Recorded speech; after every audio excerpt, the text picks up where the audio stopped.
So what is my solution? Well, I have 3 different parts to my entire solution.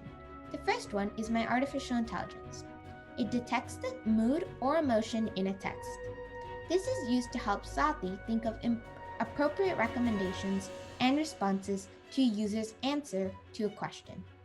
Well, our solution is to create an app, as you can see from the 2 pictures on the left, that is integrated with accessibility features and allows users to take a picture of a note or upload an existing picture from their photo library. Then, the app reads the response back to the user through VoiceOver. I also want to use this AI or this idea for teaching people how to use American Sign Language or learn American Sign Language so it's easier to communicate.